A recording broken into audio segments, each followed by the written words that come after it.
समाचार अब तक, सत्य का साहस। नागपुर शहर में बहुजन विचार मंच के अध्यक्ष तथा महाराष्ट्र कांग्रेस इकाई के सचिव नरेंद्र जिचकार इन्होंने निकाले हुई जन आशीर्वाद यात्रा का आज का चौथा दिन था। आज उन्होंने पश्चिम नागपुर के गड्डी गोदाम सदर में दौरा किया।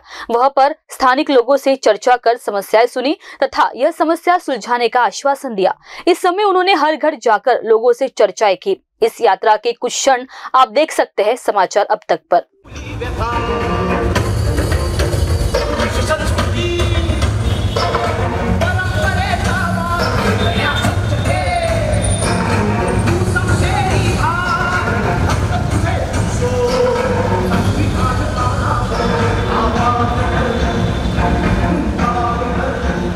तो वही समाचार अब तक ने नरेंद्र जिचकार से बात की है। आइए जानते हैं क्या कहा उन्होंने। पिछले 4 दिन से जन यात्रा माध्यम से नरेंद्र जिचकार का दौरा कर रहे, यहाँ के लोगों की समस्या जानने का हम लोग प्रयास कर रहे हैं। इसी के साथ में नरेंद्र जिचकार पश्चिम नागपुर के हर क्षेत्र में जाकर दौरा करके उनकी समस्या जानने का प्रयास करें, जानेंगे कि नरेंद्र जिचकार जी को यहाँ के लोगों को किस तरह से प्रतिसाद मिल रहा है। सर, आपण मागील 4 दिवसापासून पश्चिम क्षेत्राचा दौरा करताय, काय 15 जानेवारीपासून संविधान चौकात सुरू असलेली रॅली ही निरंतर आता 14 दिवस आहे। प्रत्येक एरियातले लोक मला काँग्रेस विचारधारेचे जे लोक आहे, काँग्रेससाठी जे काम करतात ते अतिशय हताश आहे, कारण मी नेहमी यांच्या संपर्कात असतो। जे माझ्याकडनं शक्य असेल ते मी त्यांना मदत करत असतो। वेगवेगळे कार्यक्रम प्रत्येक आठवड्यात माझा पश्चिम नागपूरमध्ये हेल्थ कॅम्प असतो। आम्ही हजारो चष्मे आम्ही वाटप केले, शेकडो आम्ही कॅटरॅक्टचे ऑपरेशन केले। बहुजन विचार मंचा मार्फत मी बरेचसे कार्यक्रम करत असतो, त्यामुळे प्रत्येकाची कनेक्ट माझा आहे। आज तुम्ही बघत असाल की सतत पहिल्या दिवशीपासून सतत लोकांचं समर्थन वाढत आहे, माझा उत्साहही वाढत आहे आणि ज्या कुट कारस्थानाने राजकीय सुडबुद्धीने माझ्या पक्षातून निष्कासन केलं, मला पूर्ण खात्री आहे की मला पूर्व काय वाटतं सर की आपण 4 दिवसापासून पश्चिम नागपूर क्षेत्राचा आपण दौरा करताय, प्रामुख्याने पश्चिम नागपूर क्षेत्रामध्ये मोठी समस्या काय असेल?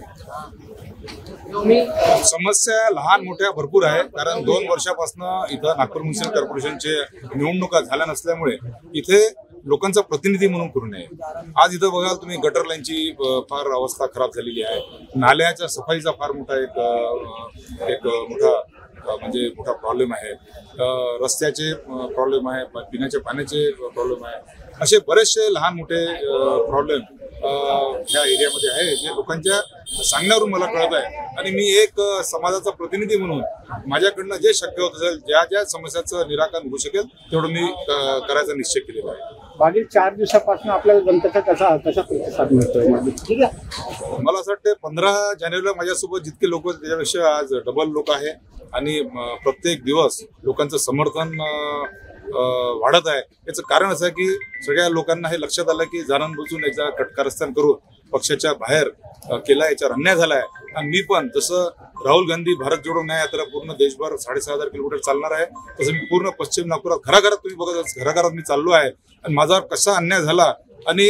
माझ्यावर अन्याय करणाऱ्या लोकांना तुम्ही येणारा कसा धडा शिकवायला पाहिजे असं मी त्यांना माझा संदेश आहे। काय आपल्या या जनयात्रेमध्ये काँग्रेसचे काही पदाधिकारी आणि स्थानिक कार्यकर्ते सुद्धा आपल्या सामील झालेत काय? काँग्रेसचे कार्यकर्ते आणि पदाधिकारी याशिवाय माजी मंत्री सुनील भाऊ केदार ह्या यात्रेमध्ये सहभागी झाले। तुम्ही बघितलं, आदरणीय माजी मंत्री आते विरोधी पक्षनेते विजयभाऊ वडेट्टीवार यांनी मला समर्थन दिलं।